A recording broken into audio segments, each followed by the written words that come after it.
The survival of orphan Janice and the love of the protective wolf. A story of maternal instinct and survival in the wilderness. Hello, friends from the channel, is everything okay? I hope so. Here with us everything is fine. Today I will tell you a very exciting story full of twists and turns. It is the story of a girl who came from the countryside to study in the big city and ended up not following the advice of her parents. Before continuing, I ask you to register here on the channel to strengthen our work. Ready? Already subscribed? Let's go to the story.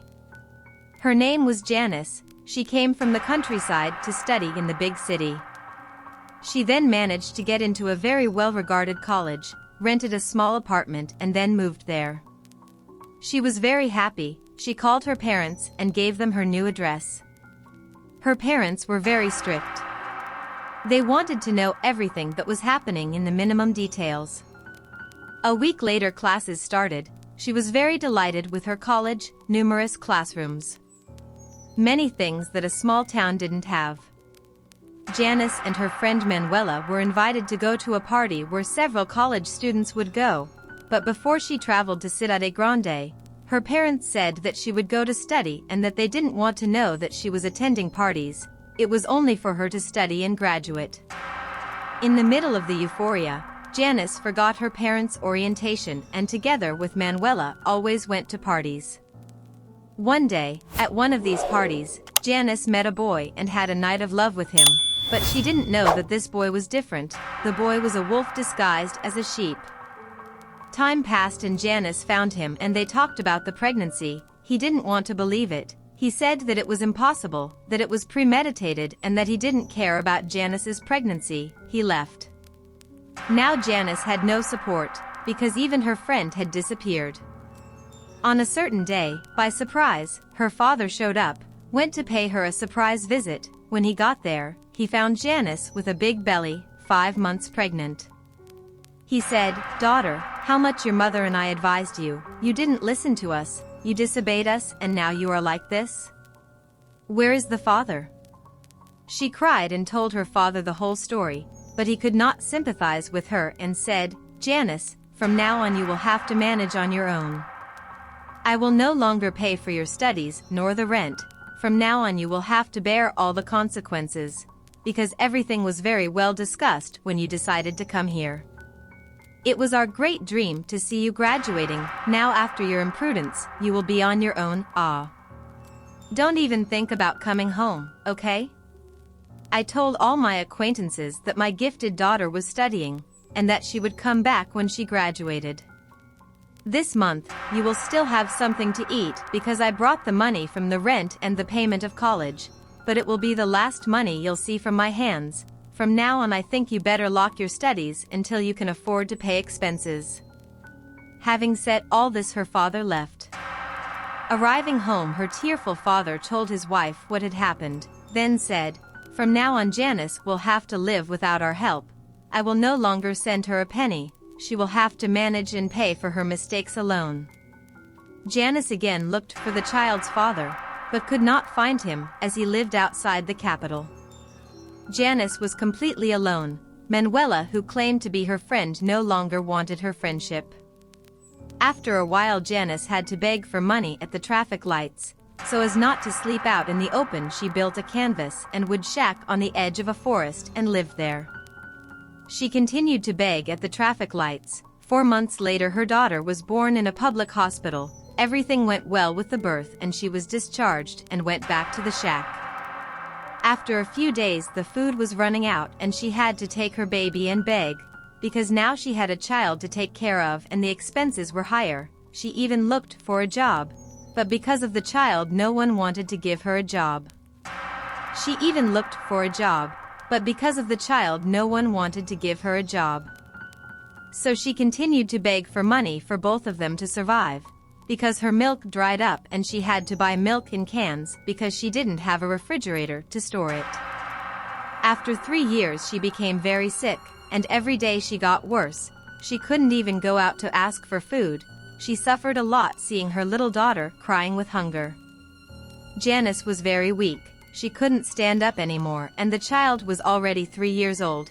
She was a beautiful little girl, blonde and blue eyes. She looked a lot like her father, who disappeared before she was born and didn't even have the pleasure to meet her. Janice, thinking that they were going to die, took her daughter with the little bit of strength she had left and took her into a forest, far away from where they were.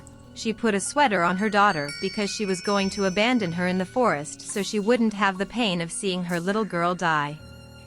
In this forest there were many hungry wolves, so she left her daughter there alone and returned staggering from weakness. It had been 4 days since she had eaten. What she had she left for Nana, that's what she called her daughter. She returned crying for having to abandon Nana. Then a she-wolf appeared in the forest with cubs, and seeing that there was no one near the child who was crying with hunger, she approached and put her breast in the child's mouth. Then Nana began to suckle the she-wolf. After her stomach was full, Nana let go of the she-wolf's breast and began to play with her cubs. It was already getting dark, so the she-wolf bit on Nana's coat and took her with her to an abandoned shelter where the hunters slept in hunting season. There was a bed, blankets, and mattress the wolves used to take shelter there. It was Topo, a hut that was abandoned after a tragedy that happened years ago. The legend says that in that place a thief took 2 young girls to rape and then kill them. After that, the legend says, the place became haunted and nobody goes there for fear. They say that the haunting of the girls appears there and everyone runs away and never comes back. Then the she-wolf took the child and put her in a bed and lay down with her cubs, keeping them warm. The next day, the she-wolf took Nana to the edge of a pool of water and taught her to drink water like her cubs. The she-wolf took care of Nana as if she were her own daughter, looking for fruit to feed her and keeping her safe. Then the ghosts came and saw Nana, and were delighted with her, so the ghosts took care of the baby and the she-wolf fed her. Look how wonderful God is. The mother left the child to die far away from her, and God used unimaginable means to save the child. God saw her mother was very bad and didn't want to see her daughter die. And so the days passed, the she-wolf and the ghosts caring for Nana. Nana grew and grew, the ghosts teaching her to speak, to fish, and to climb trees for fruit. When Nana was already 15 years old, a man went to throw her out of the hut for them if they fought there while they were doing their hunting. They had heard that it was a haunted place, but did not take much notice. When they got there, they came across 3 beautiful girls, but they didn't know that 2 of them were not flesh and blood, so one of the men asked, "What are you doing here?" "We live here," replied Nana. "I am real, they are not, they are smoke. They are the ones who taught me everything I know." He also said that it was a man just like you who killed them, only I don't know what killing is. "Can you tell me?" Before they could answer her question, one of the men, the older one coming close to Nana, said, "My God! You can't be. You look a lot like my mother. Who are you? How did you get here?" Nana answered, "It was my wolf friend who brought me here and fed me. My smoke friends told me that my mother left me here and went away, so the wolf raised me. They asked how your mother could do this to you when you were still a baby." She answered, "My mother was very sick and weak and didn't want to see me die." Then the man coming close to one of them said, "I think it's fate playing a trick on me. This girl is just like my mother. I'll tell you something that happened to me about 15 years ago. I went to a club and there I was with a very beautiful girl. She ended up getting pregnant and I did not want to take the child. I told her to turn around and left. Now I come across this girl who is just like my mother. I'll show you the picture of my mother for you to tell me if I'm kidding." When the friend saw it, he got scared. The child was just like his mother. "She lives here with these girls that she calls Smoke. Are they the ghosts that appear here, Joel? My God, what do I do now, Menel? There's only one way out. You take her and run the girl's DNA, my friend. I am sure that she is my daughter. Look at her mouth, her eyes, they look a lot like me." At that moment Nana said, "My friends told me that I have to go with you. They said I'm your daughter, Joel. They said that I have to leave. I can no longer stay here alone. Their mission is over now that you have met me. Then the souls said goodbye to Nana and disappeared, leaving Nana with her father. Joel, very emotional, said to his friends, "You'll forgive me, but I have to leave. I'm taking my daughter with me. I won't abandon her again." "No, we are not staying. We came together and we will come back with you." Arriving at the house, his mother asked, "Who is this girl that looks like me, Joel?"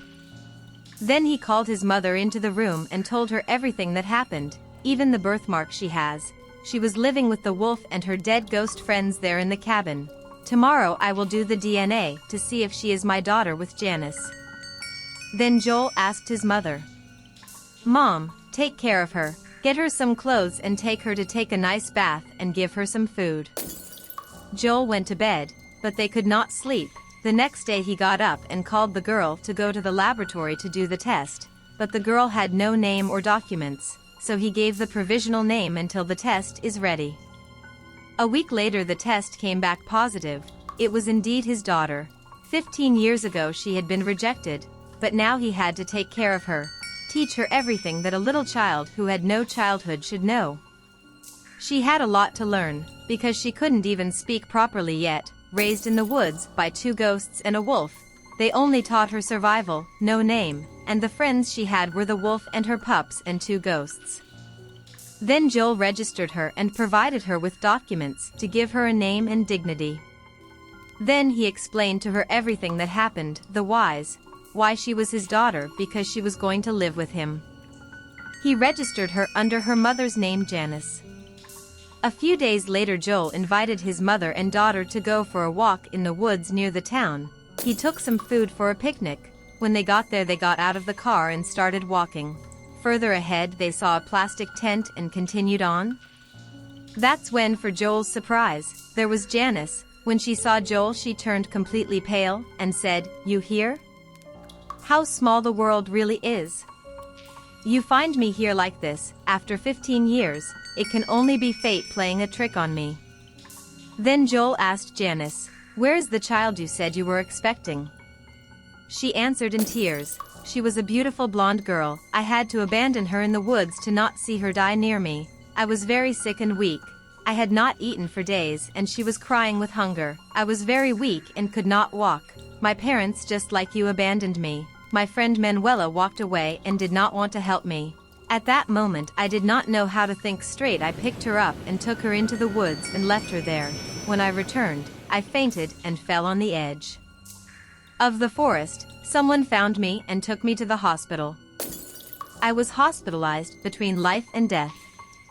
When I got out of the hospital I came running back here to look for her, but I couldn't find her. There were many wolves here in the forest and I thought they had devoured her. There is not a single day that I do not regret such a cruel act. Many nights I spend in the clear just imagining the pain my dear Nana suffered. They killed her, Joel."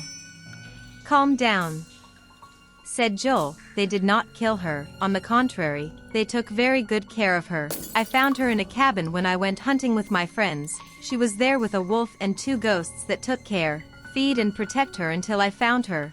Then I took her with me to be so identical to my mother. And get ready, because this girl there on your side is your daughter Nana that I gave your name to her." Janice, very moved, said, "Oh my God. You heard my prayers, you brought my daughter back, thank you, sir." And crying with joy and emotion she said, "Nana, my darling, give me a hug, please forgive me." Then Nana gave her mother a strong and long warm hug saying, "There is nothing to forgive, Mommy. My smoke friends told me what you went through. I have no bad feelings, and now I am very happy to have my father and mother with me." Then Joel, in the midst of so much emotion, said, "Now let's celebrate and have our picnic." Almost at the end Joel said, "Janice, then I want to take you to a place where you can restart your life, get a job and even finish your studies. You will have a decent life from now on. After all, I recognize that I am also guilty for you going through all this. I was a coward and left you leaving when you most needed me. Forgive me." He hugged her and they continued their picnic. Then they left. Joel got Janice an apartment and always made visits to give her support and care. Nana continued to live with Joel and his grandmother. Joel always helping Janice in what she needed. It was happening that these visits they ended up falling in love and getting love for each other. Further, Joel asked her to marry him and she accepted. They had a beautiful party with many guests. In the midst of so much joy, a special surprise. His parents also appeared, asked for forgiveness, and everything ended resolved with much love and forgiveness between parents, daughter, granddaughter, and son-in-law. After everything, everyone was happy. Joel and Janice got married and they all moved in together. Now I want to know from you. Tell us in the comments what you thought of this story. Your opinion is important for the growth of our work. Leave your comment, your like, and if possible, consider subscribing here on our channel not to miss any content. So that's it for today. See you in the next story. See you later and thanks.